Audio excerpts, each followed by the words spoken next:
My wife texted while I was in a meeting. I'm moving out. Again? This time it's permanent. Don't call me. I replied, okay. She expected begging. When she came home 6 hours later and found all her stuff already packed, labeled, and stacked by the door with a locksmith receipt, I, 36 male, got the text at 2:14 p.m. on a Wednesday. Right in the middle of a quarterly budget review with my entire department watching me present spreadsheets. My phone buzzed on the table. Glanced down. My wife, the message. I'm moving out. Again. This time it's permanent. Don't call me. I'll pick up my things when I'm ready. I stared at it for maybe 3 seconds while my colleague asked about projected expenses. Then I typed back one word. Okay. Put my phone face down and continued my presentation. Here's what you need to understand. This wasn't the first time. It wasn't even the 5th time. In 7 years of marriage, my wife had permanently left me at least a dozen times. The pattern was always the same. We'd have a disagreement, usually about something mundane like me working late or not being enthusiastic enough about her mother's suggestions for our life, and she'd escalate it into a nuclear meltdown. Then came the dramatic exit announcement, the packed overnight bag, the door slam. Then, nothing. She'd go to her sister's place or her mother's house and wait for me to call, to text, to show up with flowers, apologies, and promises to do better. And every single time, I did exactly that. Because I loved her. Because I believed marriage meant fighting for it. Because her family convinced me I wasn't trying hard enough. Not this time. Something broke in me during that meeting. Maybe it was the casual cruelty of the timing. She knew I had that presentation. Maybe it was the word again in her own text, acknowledging this was a pattern she weaponized. Maybe I was just done being emotionally held hostage. My meeting ended at 3:30 p.m. I told my boss I had a family emergency and needed to leave early. He didn't ask questions. Drove home. The apartment was empty, as expected. She'd taken her overnight bag, the nice one I bought her for our anniversary trip that never happened, because she wasn't feeling it that weekend. I stood in the living room and made a decision. If this was permanent, I'd make it permanent. Called a locksmith. Emergency rekey, residential apartment. Can you come within 2 hours? He could. $275 for rush service. Worth it. Then I started packing. Not my stuff. Hers. I was methodical about it. Went through the closet first. Her clothes on her side, folded neatly into the suitcases we kept in storage. Her shoes in labeled garbage bags. Her jewelry in a small box, nothing valuable enough to worry about, mostly costume stuff and gifts from her family. Bathroom next, her makeup, skincare, hair products, all in boxes, her towels, her robe. The bedroom, her books, her phone chargers, she had like 4, her laptop, her collection of decorative pillows I was never allowed to actually use. Kitchen, her specialty coffee maker that I wasn't allowed to touch. Her weird health powders, her specific brand of oat milk. I was surprisingly calm. Moving with purpose. Each item I packed felt like removing a splinter. The locksmith arrived at 5:45 p.m. Nice guy, didn't ask questions. New deadbolt, new knob lock, new keys. Left the receipt on top of the stack of boxes by the door. By 6:30 p.m., everything she owned was packed, labeled, and stacked neatly in the entryway. 14 boxes, 3 suitcases, 4 garbage bags of shoes and misc items. Her yoga mat rolled up and propped against the wall. Then I ordered Thai food and sat on my couch, the couch I'd picked out but she'd complained about for 2 years, and watched a movie I'd wanted to see for months but couldn't because she found action movies juvenile. My phone had 0 notifications from her. That was intentional on her part. She was waiting for me to break first, to flood her phone with apologies, to beg. At 8:47 p.m., I heard keys in the lock. Scratching. Confusion. Then knocking. Babe, the door won't open. Is the lock broken? I walked over and opened it. She was standing there with her overnight bag, looking annoyed but also expectant, like she was waiting for the tearful reunion. Her expression changed when she saw the wall of boxes behind me. What is this? Your stuff, I said. You said it was permanent. I helped make it permanent. She pushed past me, staring at the labeled boxes. Clothes, casual, bathroom skincare, books and misc. You can't be serious. You texted me during my presentation, the one I've been preparing for 3 weeks. You said it was permanent. You said don't call. I didn't call. I packed. I was upset. We had a fight this morning about your mother. My mother sent you a birthday card with a check for $50, and you called her cheap. Because it is cheap. We've been married 7 years. And you told me I needed to handle her.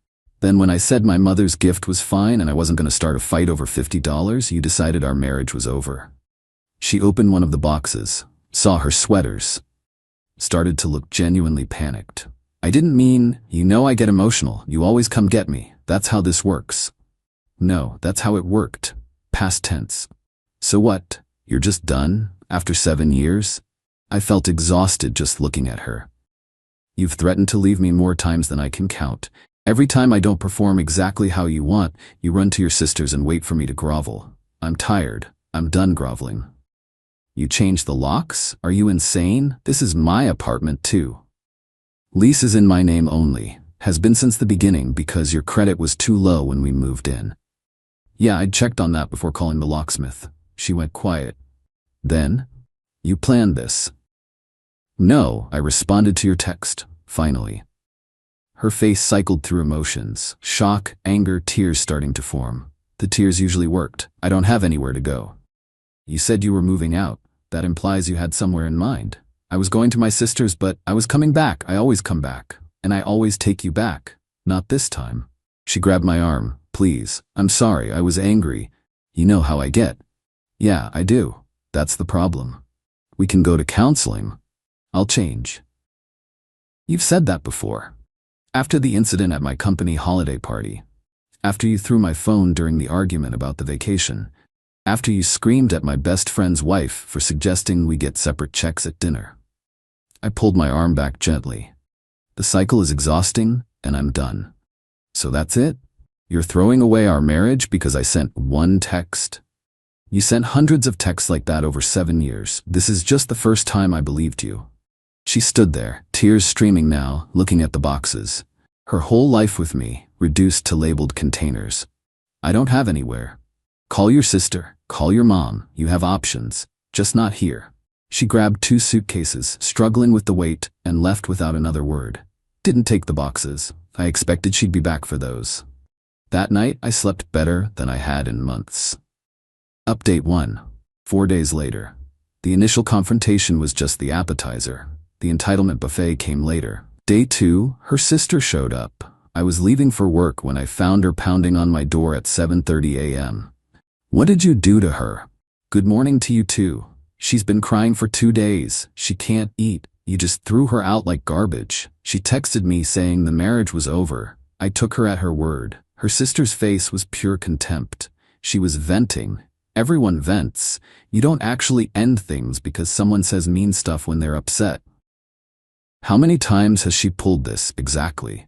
The leaving, the waiting for me to apologize, the coming back like nothing happened?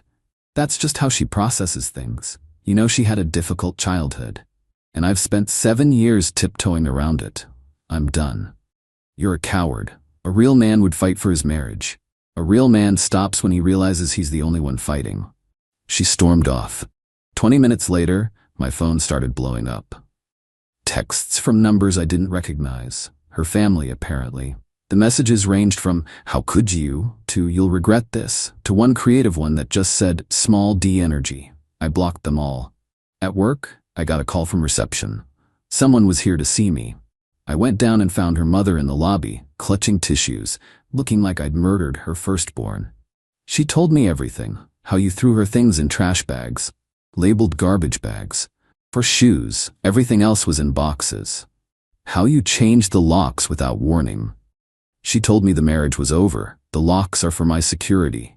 She's my baby. She's fragile. You know she needs extra care.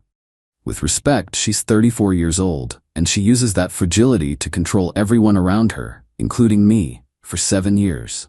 Her mother's eyes went cold. You're going to regret this. She's going to take you for everything in the divorce. Noted. Please leave. Security escorted her out when she refused to go. My HR got involved, had to explain the basics of the situation.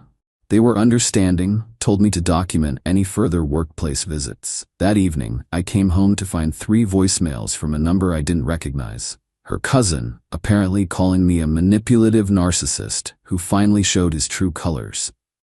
The narrative they were building was clear. I was the villain. The man who coldly discarded his emotional, sensitive wife because she dared to express her feelings. They conveniently left out the dozen previous times she'd permanently left.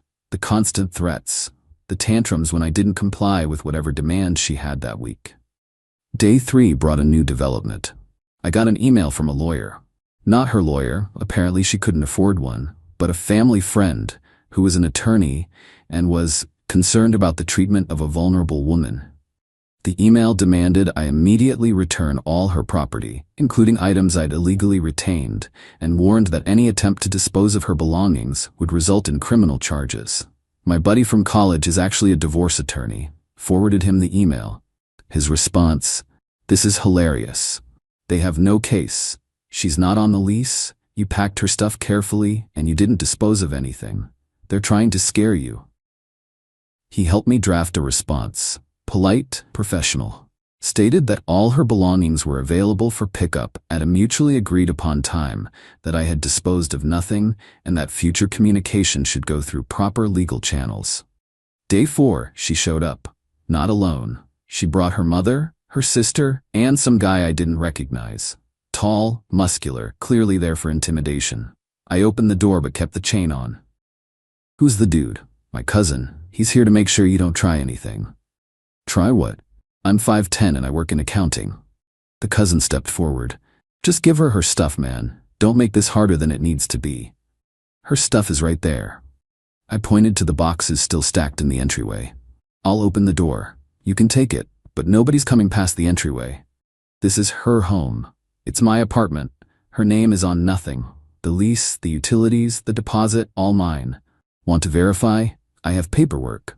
Her mother started crying. 7 years she gave you. 7 years. She gave me 7 years of threats, manipulation, and walking out every time I didn't perfectly comply. We're done. They spent 45 minutes loading boxes into 2 cars. The cousin dropped one of the boxes on purpose. I heard glass break. Her skincare bottles, probably. I said nothing. When they finished, her mother turned back. "You'll be alone forever. No one will ever love you like she did." "That's kind of the goal, yeah." The door closed. I changed the chain lock for good measure. That night, my phone buzzed. Unknown number. "I know you think you're being strong, but you're just being cruel. I gave you everything. You owe me." I didn't respond. Blocked. This was far from over. But for the first time in 7 years, I felt like I was in control. Update 2. 2 weeks later. Thought the box pickup would be the end of it. I was wrong. First, the apartment building. Apparently her mother called the management company claiming I'd illegally evicted my wife. The property manager called me, confused. "Your wife? She's not on the lease. Never was. Her name is on nothing." He checked. Confirmed. Apologized for the confusion. Then she filed for divorce, finally making the permanent official, and that's when the real game started. Her initial filing was ambitious. She claimed 1. Emotional and psychological abuse throughout the marriage. 2. Financial abuse, apparently me paying for 70% of our expenses while she contributed emotionally was abuse. 3. Entitlement to 50% of my 401k. 4. Spousal support because she'd sacrificed her career for the marriage. 5. Half the value of furniture I'd purchased before we got married. My attorney just sighed when he read it. Standard opening move. Throw everything at the wall, see what sticks. Most of this won't fly, but it'll cost time and money to fight. Turned out her sacrificed career was leaving her part-time retail job 3 years into our marriage because she found it unfulfilling. She'd worked sporadically since then, mostly freelance social media stuff that earned maybe $6,000 a year. Meanwhile, I'd been promoted twice and was now making decent money. Money she apparently felt entitled to. The discovery phase got ugly. Her attorney requested all my financial records, which was normal. But then they also requested records of any gifts I'd given her during the marriage to prove the lifestyle she was accustomed to. Proof of my controlling behavior. They literally just asked for this, no specifics. Documentation of my refusal to attend marriage counseling. That last one was rich. I'd suggested counseling multiple times. She refused because she didn't want some stranger judging our relationship. I provided what was legally required. Nothing more. 2 weeks after the filing, I got a call from my brother. He sounded uncomfortable. So, your ex called me. She what? Asked if I'd testify that you were emotionally unavailable during family gatherings. Said something about building a pattern of behavior. I was stunned. What did you say? Told her to lose my number. But heads up, she's apparently calling everyone who knows you, trying to build a case. She called my coworker too, the one whose wife she'd screamed at over dinner checks. Asked if they'd noticed any concerning behavior from me over the years. They declined to participate. The desperation was palpable. Her next move was creative. She contacted my company's HR department directly, asking for records of any workplace complaints filed against me. HR told her they couldn't share employee information with random callers. She apparently responded that she was compiling evidence of my pattern of misconduct. My HR rep gave me a heads up. I documented it. My attorney added it to the file. Then came the mediation session. State required it before the divorce could proceed. We sat in a conference room with our attorneys and a neutral mediator. She wouldn't look at me. The mediator opened with standard questions: living situation, asset overview, points of contention. Her attorney spoke first. My client sacrificed her professional development to support this marriage. She deserves long-term spousal support, reflecting the lifestyle established during the marriage. My attorney countered. Your client worked part-time by choice, was never the primary earner, and regularly threatened divorce as a negotiation tactic. We have text records. She finally looked at me. You're using my emotions against me? The mediator intervened. Let's stay focused. What specific assets are in dispute? This went on for 3 hours. Every piece of furniture was contested. Every appliance. The coffee maker she gifted me for Christmas, that she'd bought with money I gave her for shopping. In the end, the mediator made recommendations. No long-term spousal support. Her lack of employment was by choice. My 401k from before the marriage was protected. She'd get a portion of contributions during the marriage, maybe 15%. Furniture would be valued and split. Most of it was mine pre-marriage, documented with receipts. She left the mediation in tears. Her mother was waiting in the lobby and immediately started screaming at me about destroying her daughter's future. Security asked them to leave. That night, I got another text from an unknown number. You win. Happy now? I have nothing. You took everything. I didn't respond. But I didn't block it either. I screenshot it and sent it to my attorney. Evidence of continued contact. He filed a motion for a communication order. All contact through attorneys only. The final divorce decree came through a month later. She got less than she demanded, more than I wanted to give. About $8,000 from my 401k. 3 months of transitional support at $600 a month. A few pieces of furniture. But she got something else too. The reality that permanent actually meant permanent this time. Final update, 3 months later. The divorce was finalized 2 months ago. Thought that would be the end of it. Mostly it was. She violated the communication order twice. First time was a drunk text at 2 a.m. Remember our anniversary trip we never took? I was going to tell you I was pregnant, but then you had to be you and ruin everything. My attorney confirmed there was no pregnancy during our marriage. Either a lie or a manipulation attempt, both tracks with her pattern. Second violation was showing up at a coffee shop she knew I frequented. Sat at the table next to mine, staring, didn't say anything, just stared. I packed up my laptop and left, documented it. My attorney sent a warning letter. After that, nothing. Silence. Heard updates through the grapevine though. Mutual friends who weren't sure whose side to take kept me loosely informed. Apparently, she moved back in with her mother. The sister got tired of the drama after 2 months. Go figure. She's working part-time at a boutique now, complaining constantly about having to start over because of me. Her mother tells anyone who'll listen that I financially devastated her daughter, conveniently leaving out that I paid for most of our married life while she found herself. The cousin who dropped her box on purpose? Apparently, he bragged about it at a family gathering, saying he should have done more. Her own family, not exactly model citizens. Her mother tried one last play about a month ago. She sent a letter, actual paper letter, to my apartment. The envelope was perfumed and had a heart sticker on it.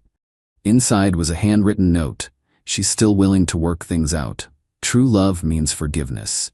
You're punishing her for normal relationship struggles. Please consider reconciliation counseling. She's a changed woman." I didn't respond, threw the letter away. As for me, I'm okay. Not great. The apartment feels different. Bigger, somehow. Empty in some spots where her stuff used to be, but also cleaner, calmer. No eggshells to walk on, no anticipating the next explosive fight over nothing. I deleted our wedding photos from my phone, took down the framed one in the living room, put it in a box in the closet. Can't quite throw it away yet. Maybe someday. Started seeing a therapist.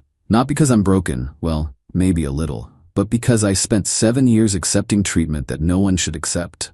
I need to understand why. What made me tolerate it for so long? What made me keep going back every time she left? The therapist says I have codependency issues rooted in wanting to fix people. Working on it.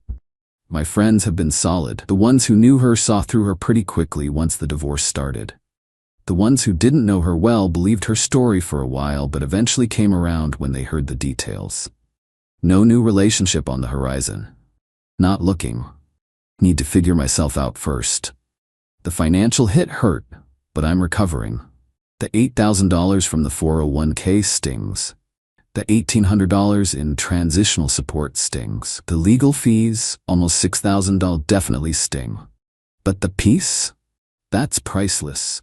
No more waiting for the next explosion. No more apologizing for existing wrong. No more being punished for not reading her mind. Last week I ran into her sister at a grocery store. She saw me, looked like she wanted to say something, then just turned and walked away. Probably for the best.